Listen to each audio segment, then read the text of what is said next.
Welcome back to Mastering Thought with Mark Waller and Christina Black, and our special guest today, Tim Neely. McNeely, sorry. Try again. So, who's our special guest today? Tim McNeely. So, Tim, welcome. Thank you. It's a pleasure to be here. Yeah. So let me just preface this by saying this is not like therapy or anything like that. We're not going to try to solve a problem. This is just information, and you can share as little or as much as you want. Nothing you're uncomfortable with. So, do you want to fill in anything about the question today, Christina? What are we talking about? Sure. So we were talking about thought patterns and why is it that sometimes we get a thought stuck in our mind all day or for many days or a lot over a couple hours? Just why does that happen? Why do we do that? And it can start us to spiral down. So what's that about? So, Tim, put it in your own words. Yeah, I'll tell you, I don't know about you guys, but I often struggle with what goes on inside my head and the thoughts I think and the patterns that pop up, whether it's catastrophizing and something happens at work and all of a sudden I'm in a downward spiral. And rationally, like I can walk my way through it, and I'm like, no, this is not the end of the world. No one's gonna die. Everything's gonna be okay. But it still seems like I have to spend an enormous amount of mental energy to kind of keep myself in the game. And so I'm just wondering about those thought patterns and if there's things that can be done to help change those thought patterns over time and kind of reprogram my brain. Great. So let's go back and talk about where thought even comes from to begin with. Because everybody I see, and I've been doing this for 24 years, has the same complaint. This is the human condition. We're stuck on our heads and we don't like what's going on.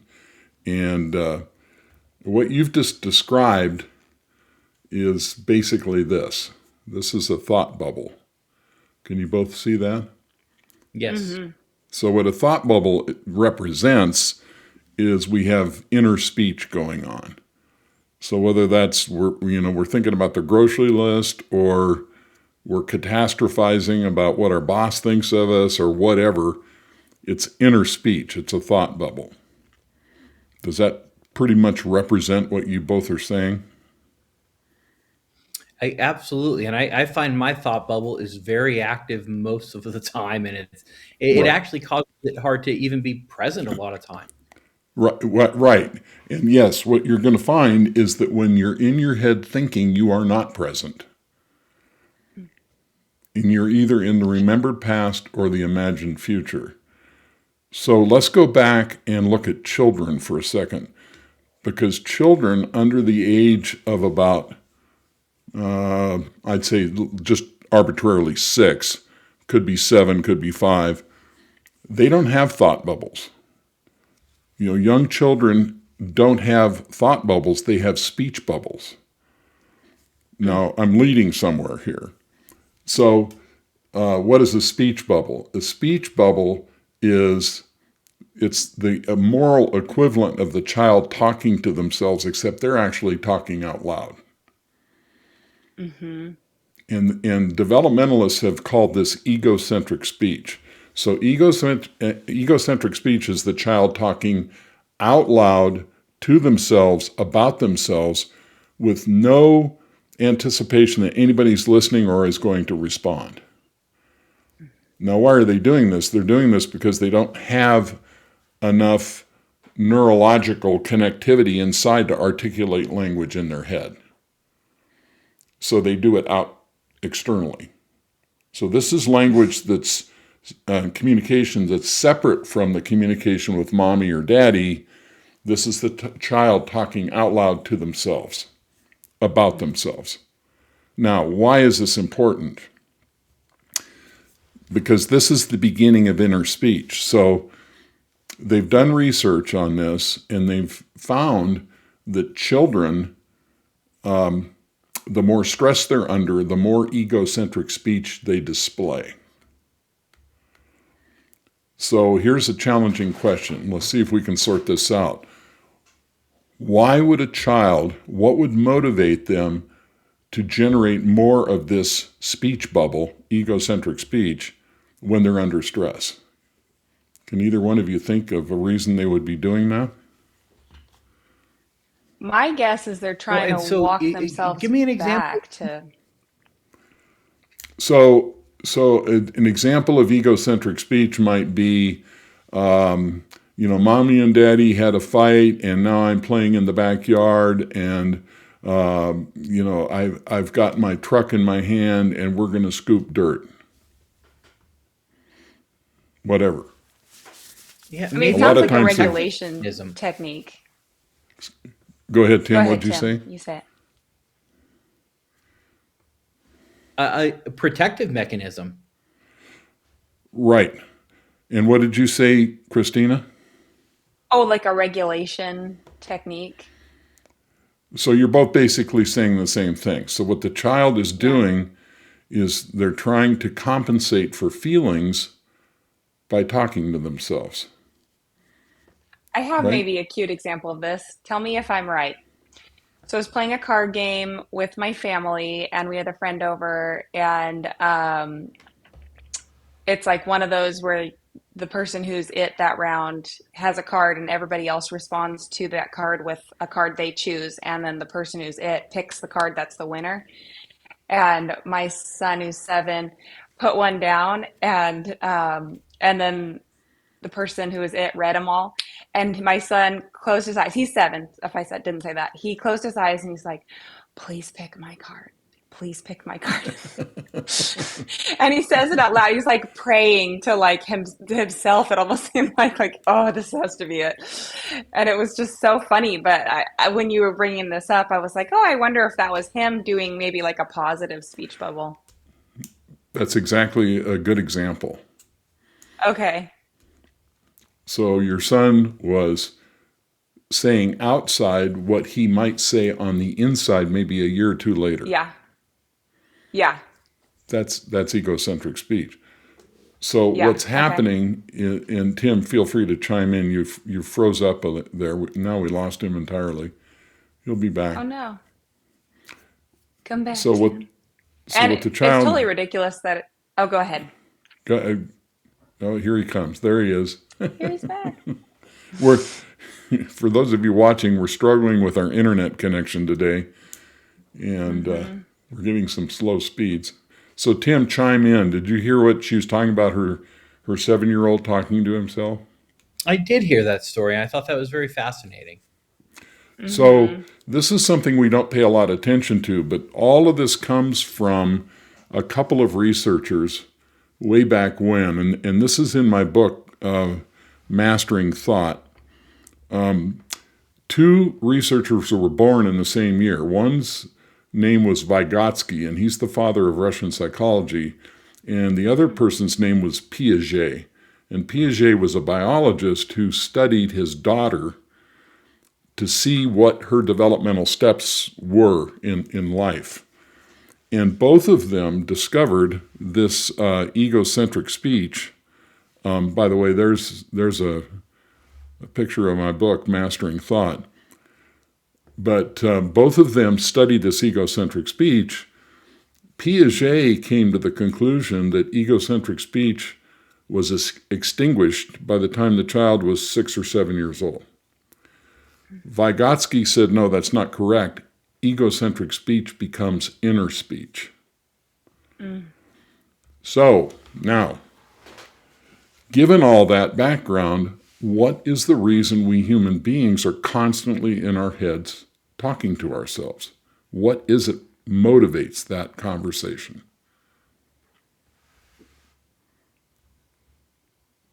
For me, it's a lot of fear about forgetting the things that I'm supposed to do, or it's looking forward to what am I building and what am I putting together and what are the next steps. I do a lot of problem solving in my head. Right, it feels like my brain is just always going, going, going. Right. And so basically, and we can further define this inner speech, self-talk. In psychology, we call it the dialogical self. You can call it the internal narrator.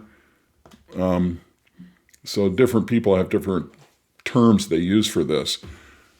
So what's happening is we're doing the same thing the child is doing, except we're not using egocentric speech. We're talking in our heads. Basically, the same mechanism now has gone inside and become the voice in your head that sounds like you talking to you.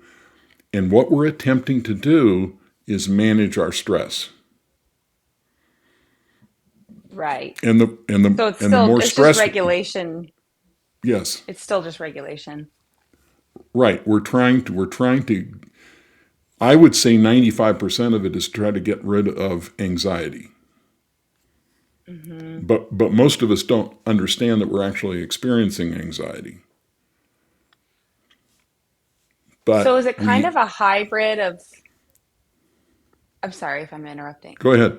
Is it kind of a hybrid of limbic and prefrontal cortex kind of like workshopping for you? Is that what these thoughts are?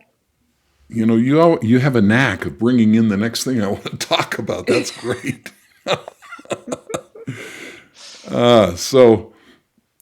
So what it Because is, it to me, oh, go ahead. I want you to explain it.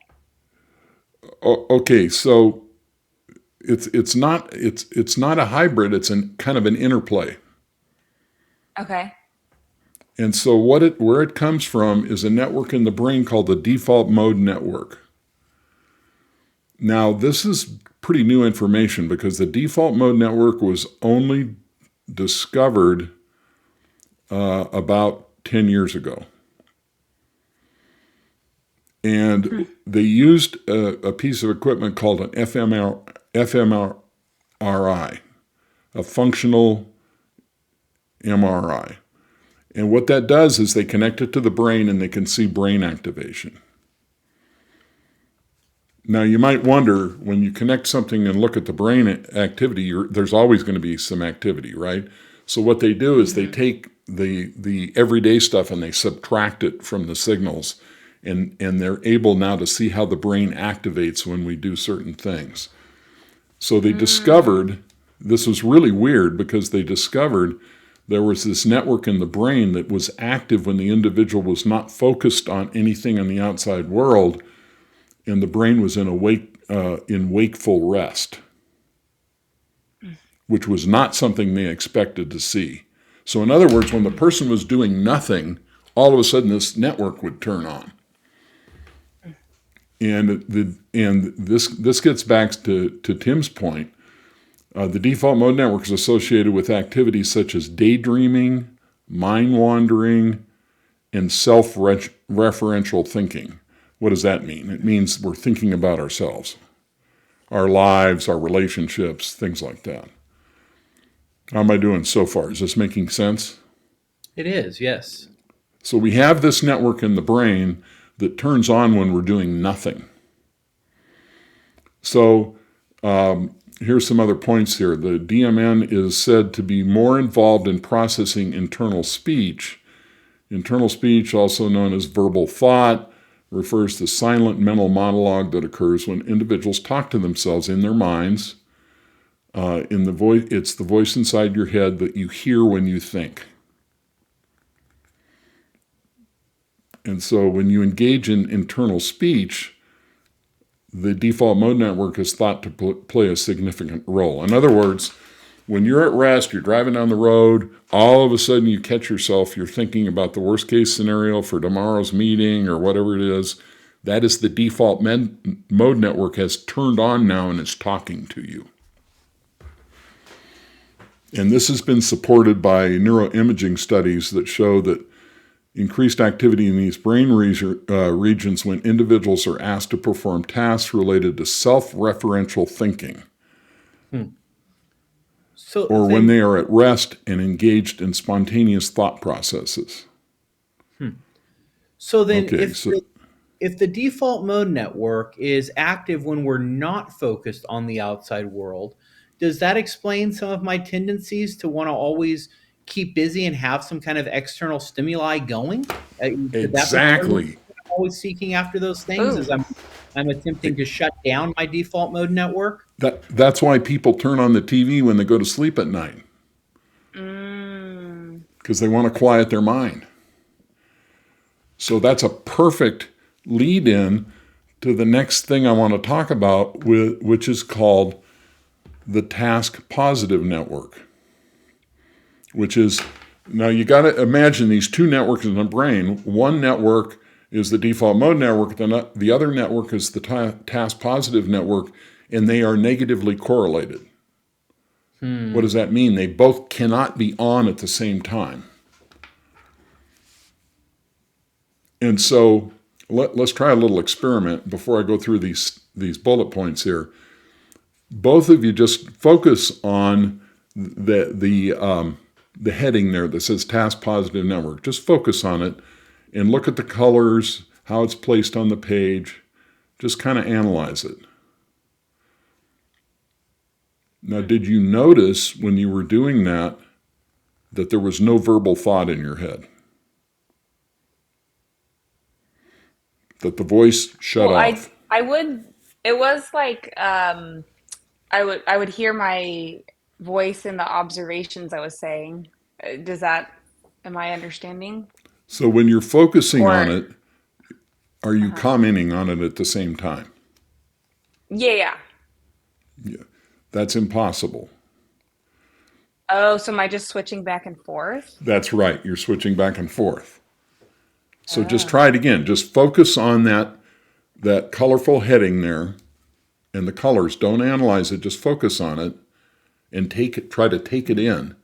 And while you're doing that, notice that your mind becomes completely still. Mm-hmm. So the task positive network is activated during tasks, and it's when the individual is engaged in activities like external attention or goal directed behavior. So that's what you just did. So what you just Mm, did when you focused on that heading is you directed your attention externally.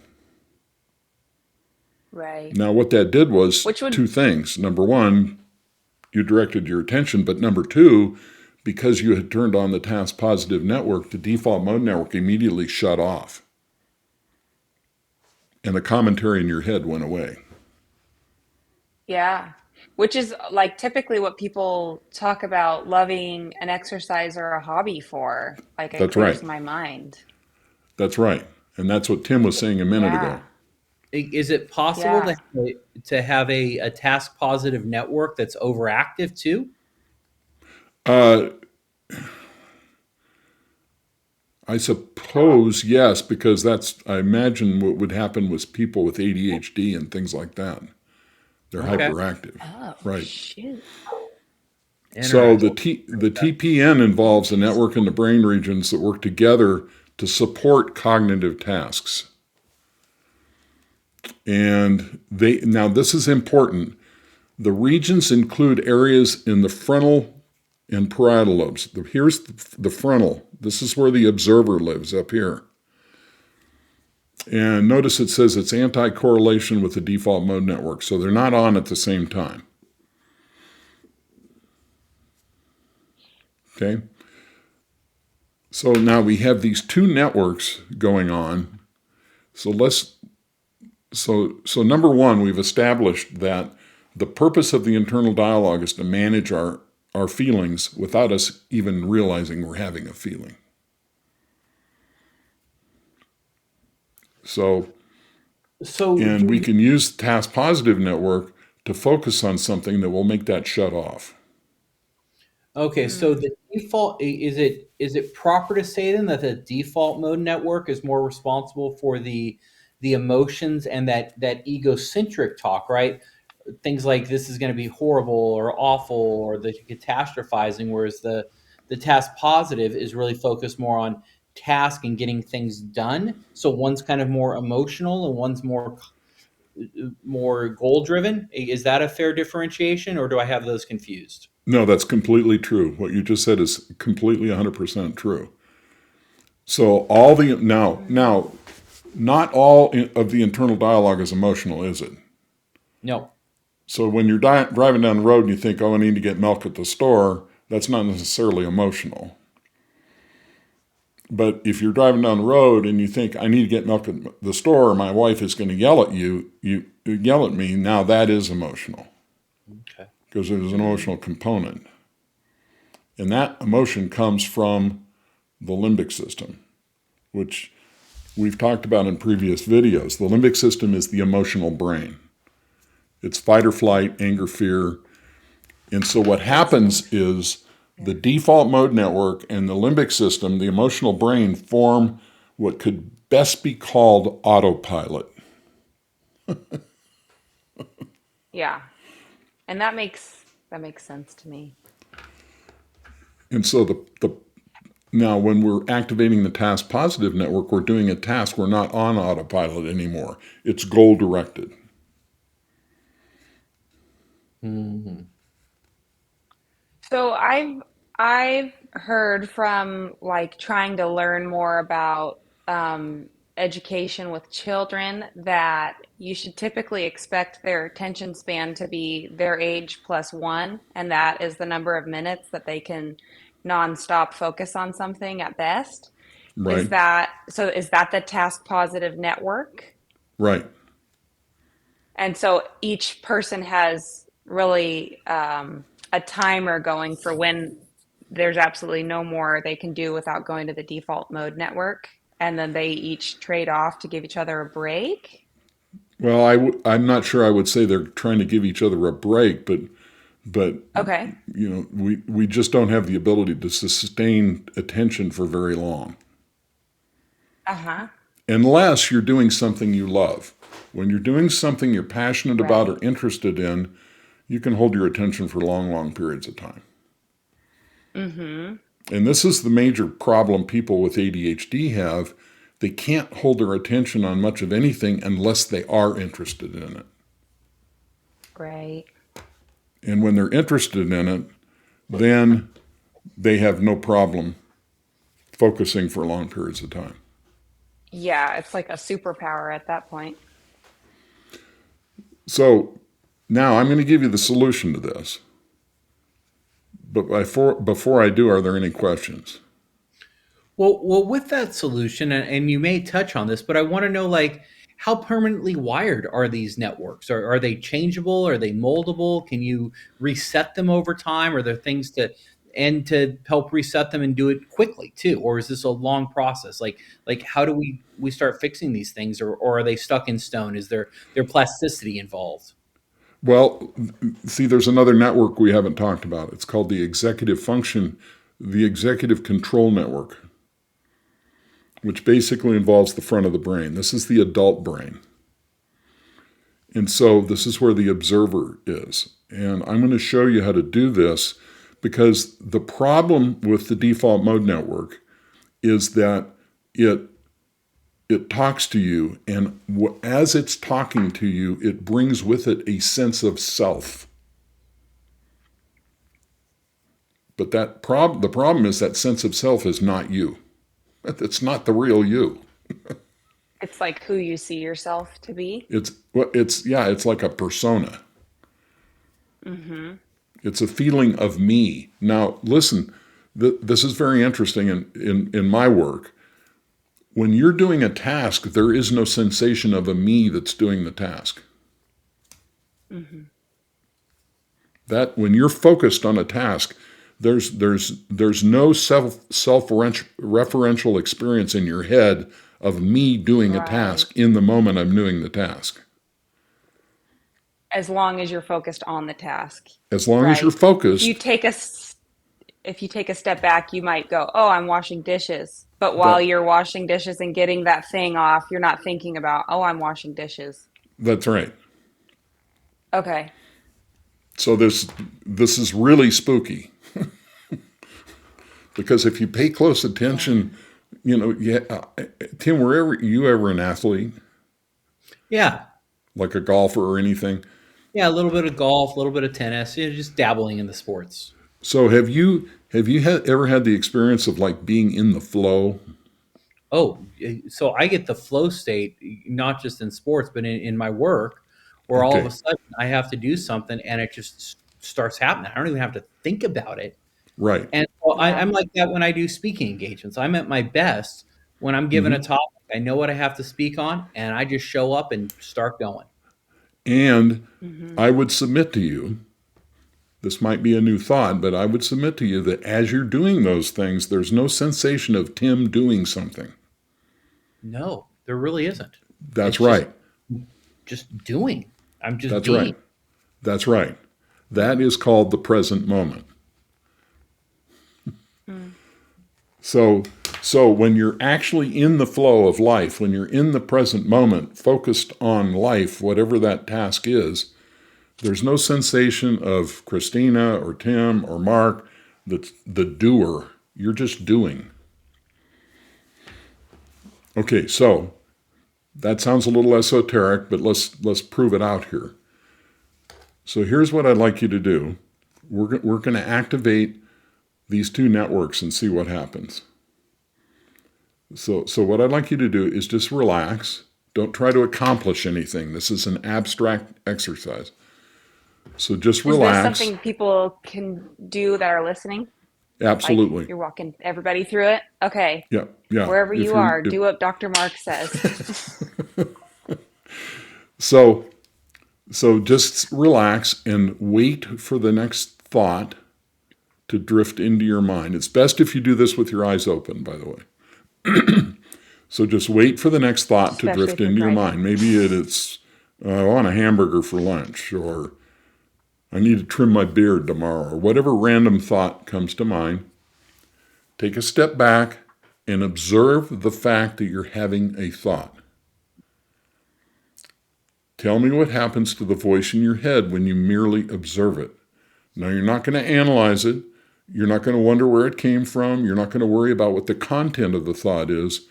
All you're doing is observing the fact that you're experiencing a thought. What happens to the voice in your head the instant you observe it?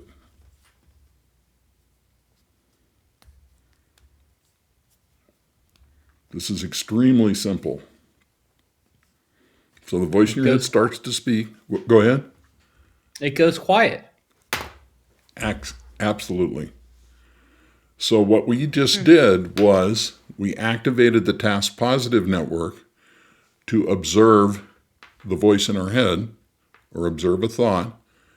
In the instant we did that, it switched the networks and the default mode network went off and the voice went away. Isn't that interesting?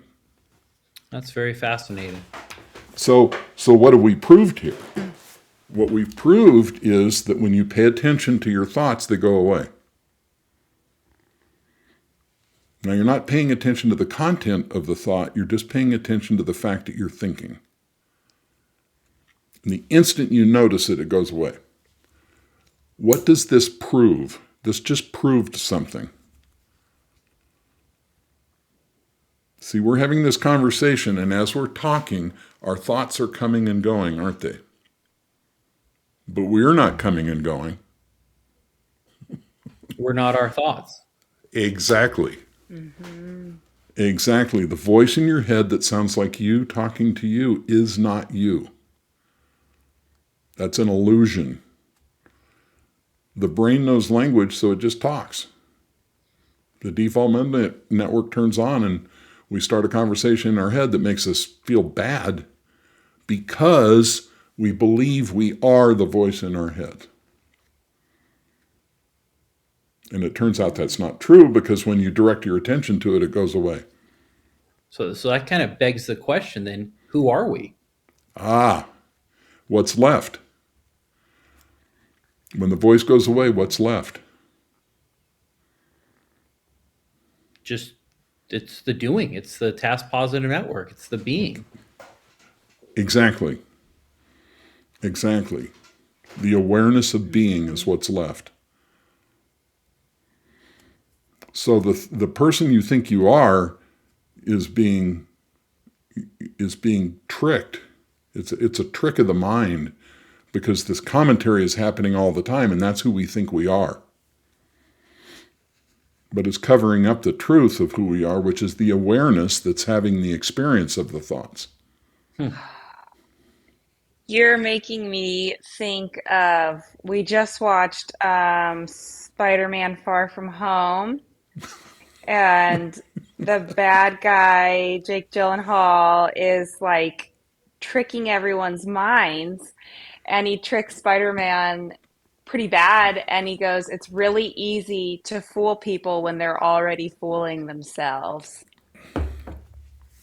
And that ties me back to other episodes we've done where your brain looks for you to confirm your worst fears about yourself. Right. And so now, what does this all boil down to? What this boils down to is a simple term called identification. What we have done is we've mistakenly identified ourselves as the voice in our heads. And we can clear this up very easily with this simple exercise. I know it seems too easy. I feel like I'm gonna have I to wrap know, my mind around it because it's harder to like believe that something so deep could be too easy. I know. I battle this with people all day long for 24 years. Yeah. Yeah, you're like, trust me, just do what you need to do to get there. Exactly.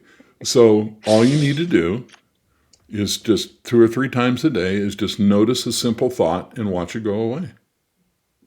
Mm, And what I happens wonder is, too if, go ahead. go ahead.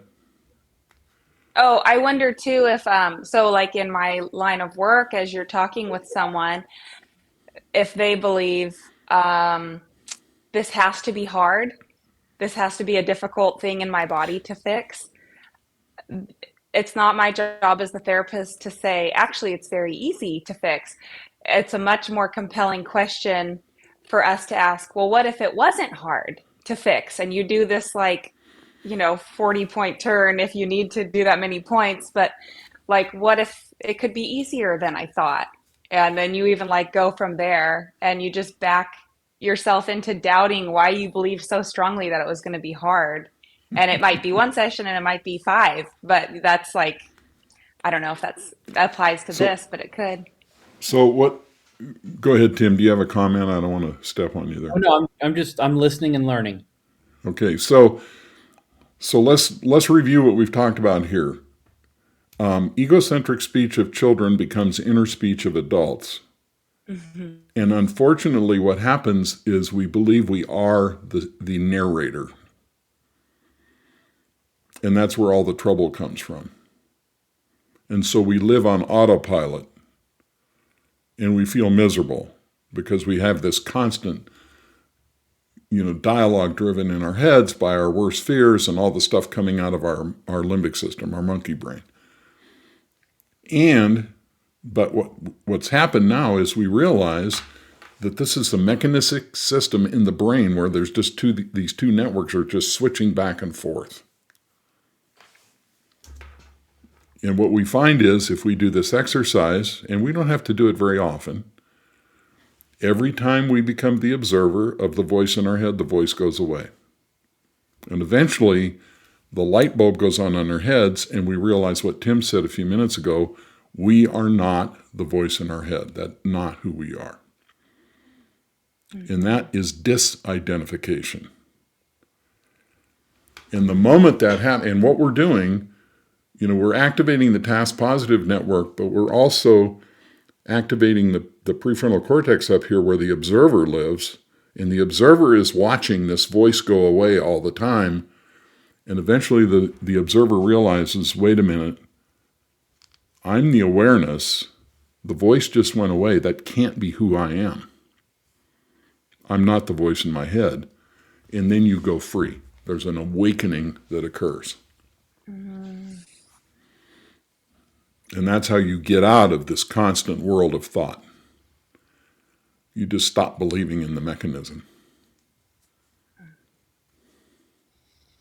All right, but so I get that. Help me understand because a lot of times that world of thought is how I achieve results or how I've changed behavior in certain things.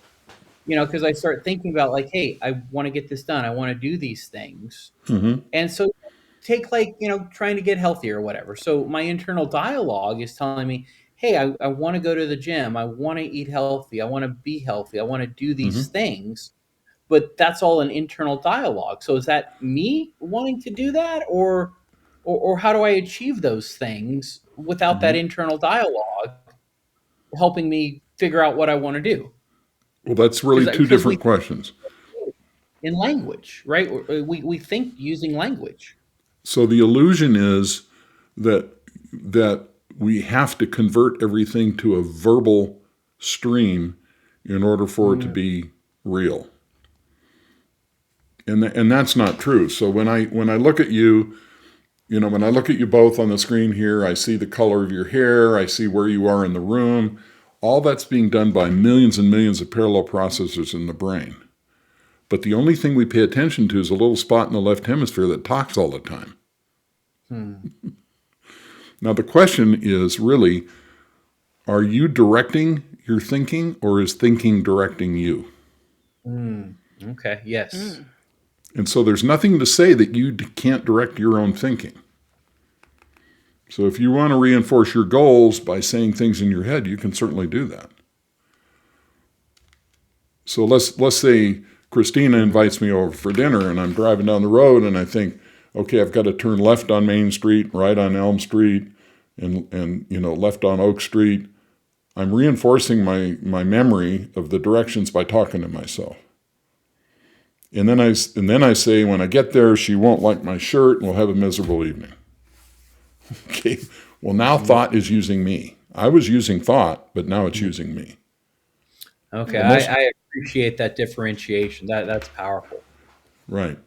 And so, Mm. however, there's a caveat, and the caveat is a lot of times we convince ourselves we're using thought when actually the opposite is true.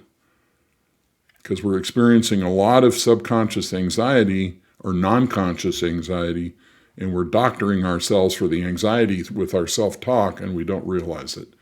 Hmm. And unfortunately, the result is the anxiety never actually gets taken care of. This brings up a question that maybe is for a different episode.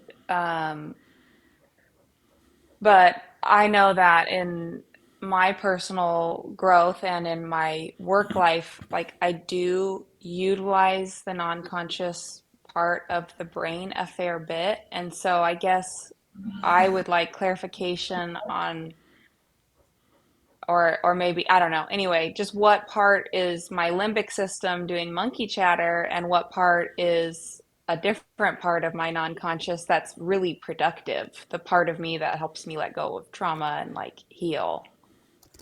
So, I'm not sure I can completely answer that, but if it's coming from the limbic system, it makes you feel bad. Okay. Yeah. It's fight or flight. Yeah. So you're going to feel like you want to run because you're experiencing fear, or you want to feel like you want to fight because you feel like, you're being attacked. Yeah. You know. Interesting. But Yeah. once you break free of the voice in your head, you can see the answer to this question quite clearly. Yeah. So just take some experience and Well, growth. there's actually a light bulb moment that happens when you go through this process, and then it becomes very clear instantly. Mm, This is not a progression. mm, So all you need mm. to do is 3 or 4 times a day, you know, just notice the voice in your head and watch it go away. Don't try to solve a problem. Don't try to analyze it. Don't try to manipulate it. You're just separating from it and observing it. The instant you do that, you're switching the networks, the voice goes away, and in a very short period of time, most people realize they're not the voice in their head and they go free. Mm. And that's what the term metacognition is, right? Exactly. Okay. Exactly. So you're just identifying which is your true voice and which is the one that talks a lot but isn't really you. Well, and it will talk less. look, intelligence, intuition, all those things are nonverbal. They're not verbal. The Hmm. illusion is it's coming to us through a dialogue in our heads, and that's not true. Hmm. Wisdom and knowledge and intelligence and intuition are nonverbal. Wow. Hmm. So So awesome. getting back to the original question, Tim, what progress have we made here? How have we kind of closed the loop on this? Well, we've talked about what causes the recurring thoughts. Talked about how the brain changes and it goes from this egocentric talk we have as a child to growing up as an adult, and now it's this internal dialogue instead of this external talk that we had. And then we talked about how simply observing the thoughts can really help you quiet the brain because you're shutting off the default mode network and activating the tax positive network. Hmm. So how did that relate to your question coming in to our discussion? Well, it relates because I was wondering what causes those thoughts and how do we quiet them? And by Right. observing those thoughts, we can actually quiet down the internal dialogue that's in our head. Christina, for you, any questions? I can see you're thoughtful there. Well, yeah, no, I'm enjoying it, but also I think a part of me, the mom part of me was like, "Oh, so how would I help children Mm-hmm. understand this maybe as their prefrontal cortex is developing?" It seems like you have to have that. You can't just expect a 3-year-old to necessarily thought watch, but maybe like a 5, 6, 7-year-old could begin, or for sure older, 10 and older is like, yeah, okay, you're definitely working on this. So I don't know, what recommendations would you have for like taking this information and helping children grow up better with it? Uh, well, first of all, let me close this idea thing. The concept here that's more important than any single thing is disidentification. Hmm. We have been hoodwinked. I don't know why you're getting all this little stuff. It's a new, you know what? We're just going to end with it too. Come on. Hey guys, it's been a great episode. So the key is the disidentification, that you're not the voice in your head. Yeah. It's just a brain function that you don't have to own anymore. But Yeah. in terms of, and you're not going to like my answer to the children question, That's but the okay. I just but the want the best truth. but the best thing you can do for your children is to wake up yourself. Hmm. Oh yeah, for sure. And but this kind of stuff is way too sophisticated for children until they get prefrontal development, which doesn't end at least until they're 25 years of age. Yeah. But you can make references to what is the voice in your head telling you and start externalizing it so they can That get it's not you, it's this right, voice. right, They say more is caught than taught, so that makes a lot of sense. right. Yeah, unconscious Yeah. parents raise unconscious children. Hmm. Dang it. Well, Tim, I really want to thank you for coming on today. It seems like a lot, I know, but you've been kind of ahead of a step ahead the whole way, and I really appreciate that. No, I know, it's absolutely. Well, awesome. this is something that fascinates me, and I actually have studied nowhere near what you've done. I've dabbled in the default mode network and the way the brain works Hmm. and the thought patterns, and yeah, lifelong student of therapy, and have benefited greatly from working with professionals like you. Good. Hmm. Yeah, Anything else? same. Well, I'd like to put an invitation out there for anyone listening. Like, we love questions that come up from life experiences. And if you have a question that you didn't think you could have answered, but it keeps floating up, like maybe reach out to us with your question and maybe we can make a whole episode explaining why that works that way That and would what you be can do about it. fantastic. Yeah. Everybody's more than Yeah. welcome. And for sure. Yeah. And Tim, thank you so much. It's been such a fun experience having you today Oh, here. you're welcome. It's been a pleasure to be here with both of you. All right. All right. Have a good day, everybody. Thanks so much.